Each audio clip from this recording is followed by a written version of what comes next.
Pompe y Gala a la doctora Sandra Cetina, es Sandra Regina Hernández Cetina, ¿verdad? Que nos va a platicar brevemente de su libro, muy interesante. Así es. Muchas gracias. Hemos escuchado y creo que a nadie nos queda duda de lo importante, la actividad tan trascendente que ha sido el comercio a lo largo ya, por lo menos de la historia de la humanidad que nos involucra. También quisiera comentarles, por otra parte, porque eso a veces como que no es tan conocido, la enorme vinculación que existe entre esta actividad comercial y otra actividad que hoy realiza el Estado y que le llamamos policía, las actividades de investigación o de seguridad pública. Imagínense ustedes que hace no tanto tiempo, como nos decía Sofi, un poquito más acá, en la Edad Media, habíamos empezado, es decir, como género humano, a avanzar en el intercambio de objetos o de implementos necesarios para el desarrollo de la vida. Esto que le decían trueque o que se clasificó como trueque. Y se empezó a desarrollar un intercambio ya no entre objetos, sino mediante unos plomos o mediante algo que ahora llamamos moneda. El hecho de que estas personas, burgueses, principio de burgueses, por decirlo así, tuvieran que llevar las mercancías de un reino a otro, de un lugar de tierra a otro, llevó a cabo o derivó diversos problemas o diversas problemáticas, quizá no las que conocemos hoy, simplemente el traslado.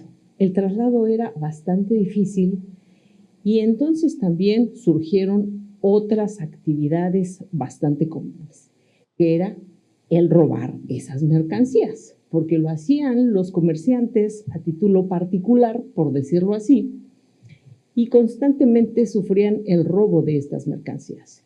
¿Qué fue lo que hicieron? Bueno, pues acudieron a la persona más importante en el reino o en el feudo y pactaron con esa persona unos ciertos servicios para que precisamente hubiera caminos, hubiera mejores caminos y también una vigilancia. Entonces, todavía no podíamos hablar de Estado, estábamos a mitad casi de la Edad Media, estaba el rey, estaban los señores feudales y este incipiente comercio, esta incipiente burguesía. Pero es justamente en ese momento cuando las necesidades sociales se hacen presentes a los gobernantes, cuando surge la necesidad de ya no solamente tener un cuerpo de seguridad para el rey y para vigilar las fronteras, que no se llamaban así, de los reinos. Y decide separar una ala o un número suficiente de estos guardias imperiales para las actividades de custodia de las mercancías. ¿Les suena conocido? Bueno, pues viene desde allá. A veces pensamos que las actividades del comercio están bastante alejadas de las acciones del Estado, principalmente aquellas que tienen que ver con la seguridad pública. Y solamente nos preocupamos o se preocuparían cuando pues, se robaron la mercancía. Pero para que eso haya ocurrido, ya debieron haber pasado varias etapas de acción estatal, de vigilancia y de prevención. Entonces, no estamos tan alejadas estas dos actividades que son la seguridad pública y el comercio exterior. Muy al contrario, en los últimos años, y hablo de últimos años, me refiero por lo menos a los últimos 100 años, el comercio se ha incrementado de manera exponencial por la necesidad de este intercambio de mercancías, pero además también por aquel concepto que tenemos de vivir bien, ¿verdad? De ahorrarnos cierto trabajo, de tener determinados bienes y servicios que permitan hacernos la vida más llevadera. El Estado, luego entonces, ha tenido también que avanzar en los mecanismos por los cuales pueda garantizar esta transferencia o este traslado de mercancías. En un inicio se pensó únicamente en tener lo que denominamos o conocemos ahora como las infracciones en materia aduanera. Desgraciadamente, quizá debido a un movimiento exponencial del derecho penal que ha sido embargador, es decir, se ha desbordado hacia distintas materias, entonces llegó también a la materia administrativa. El día de hoy hablamos de tipicidad, hablamos de propersona, hablamos de todos estos conceptos que en un origen fueron bastante reservados al poder punitivo del Estado. Bueno, pues ahora ya los tenemos en la materia administrativa, aún en la materia en la que revisa la actuación de servidores públicos. No hablamos de delitos y sin embargo ya estamos con todos estos conceptos.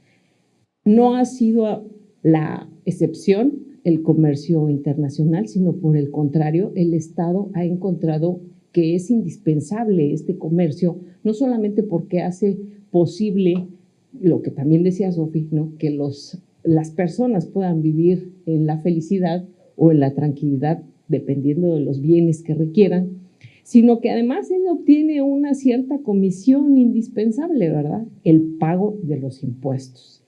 En ese sentido, ha examinado distintas figuras legales precisamente para desincentivar que a alguien se le ocurra querer comerciar sin pagar estas contribuciones. En la práctica, las infracciones son las que generalmente privan y sin embargo también tenemos la ocurrencia de estos delitos, sobre todo por montos sumamente grandes. Hemos visto algunos casos históricos en los que la investigación policial se ha visto necesaria. Perdón.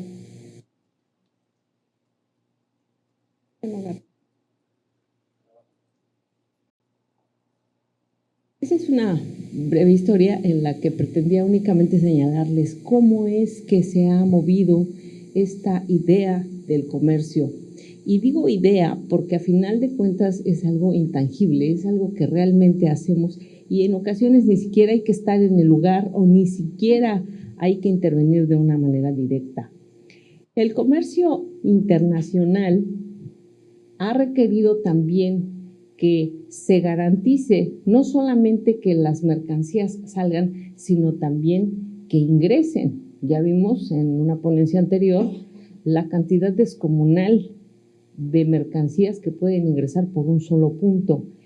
En ese sentido, el Estado ha organizado un procedimiento de justicia penal que en los años recientes se modificó, ustedes lo han escuchado, para hacerlo pretendidamente más ágil. Sin embargo, la estancia de las mercancías es todavía más rápido, requiere una velocidad mayor y ahí es donde a veces el derecho penal se queda bastante estancado porque es muy lento.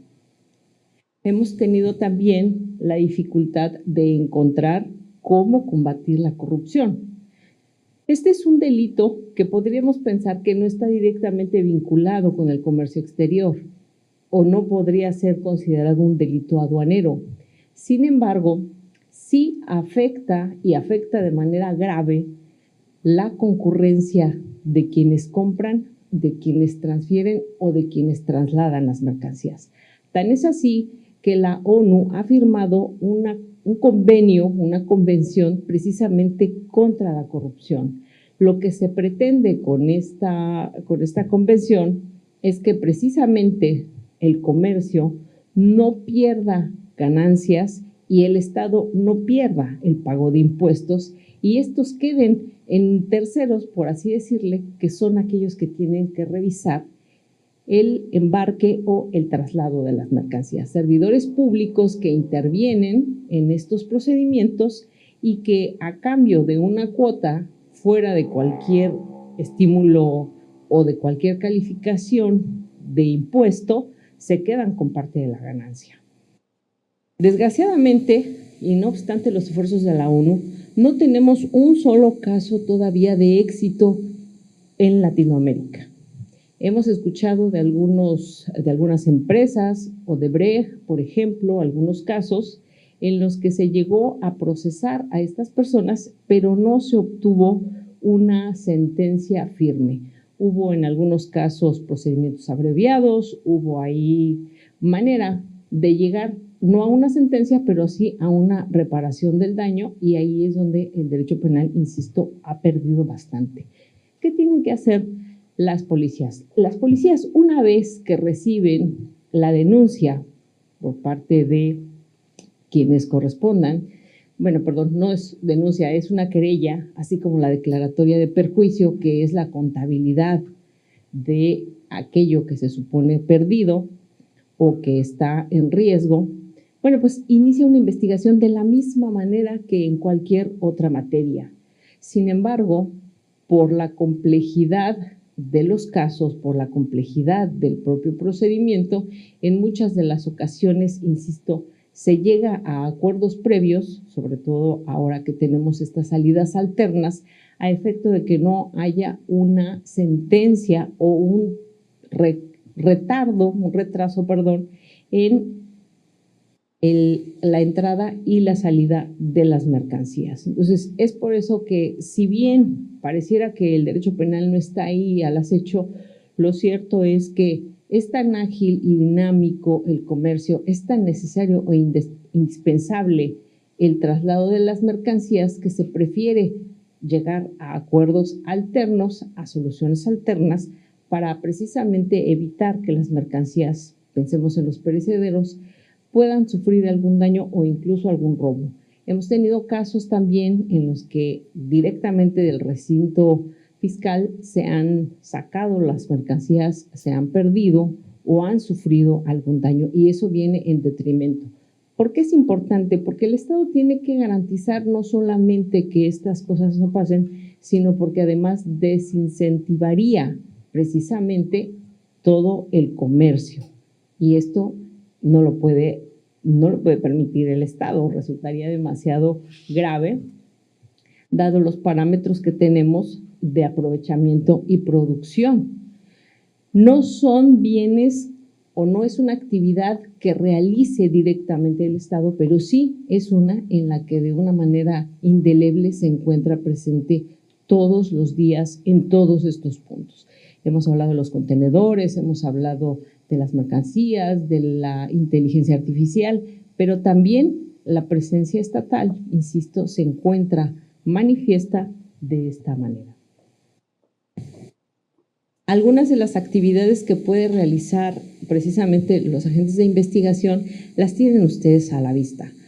Estas acciones, algunas de ellas no requieren un control jurisdiccional, es decir, no hay que solicitar a los jueces que intervengan o que las autoricen, sino que directamente los elementos de policía la pueden llevar a cabo para la investigación de los hechos. Y del otro lado veremos aquellos que sí tienen o requieren de una autorización por parte de un juez, de una autoridad jurisdiccional o directamente de la intervención del Ministerio Público. Parecieran cuestiones, insisto, bastante ajenas, bastante lejanas al comercio, y sin embargo es una cuestión latente, es continua, y se realizan tanto por la Procuraduría Fiscal como por la Fiscalía General de la República en el caso de las mercancías. Y también comentarles que hay distintos acuerdos, los han signado la Secretaría de Hacienda con los estados, con las entidades de la República, precisamente para hacer extensiva esta vigilancia y este control de las mercancías.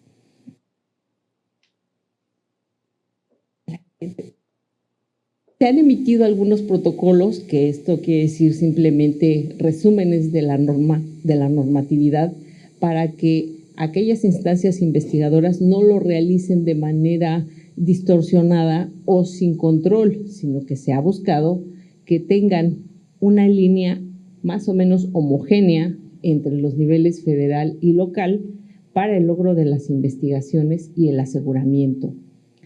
¿Qué ha pasado a veces con las mercancías aseguradas? Que ese es el primer problema.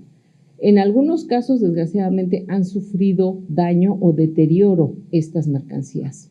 Y en otros se ha buscado precisamente repetir en contra del agente aduanal o del tercero que intervino. Entonces, también eso es importante. No es que necesariamente haya cometido un delito, sino derivado de su acción pudiera haberse generado alguna mala actividad o alguna actividad mediante la cual el importador o el exportador, es decir, aquel que trajo la mercancía, pudiera repetir en contra de él. Entonces, sí tenemos una gran vinculación entre la policía, porque son actividades estatales, y el comercio exterior. Desde que se originaron, nacieron casi juntos, es decir, así como hubo la necesidad de realizar el traslado de las mercancías, también fue necesario garantizar que estas mercancías efectivamente llegaran y que en caso de sufrir alguna pérdida o algún robo, el rey o el gobernante en turno tuviera la posibilidad precisamente de buscarlo, y en aquellas épocas las penas llegaban a ser incluso de perder la vida, porque se consideraba la peor de las traiciones robar una mercancía en un camino que no estaba vigilado o que era despoblado. Hasta el día de la fecha tenemos ese delito vigente y lo hemos hablado incluso de una manera muy coloquial en forma continua. Es un robo en despoblado. Más de una vez lo hemos dicho. Bueno, pues viene de aquella tradición de la Edad Media. Muchísimas gracias. Gracias por haberme escuchado con este calor. Muy bien, doctora. Muchas gracias. Gracias, Sandra.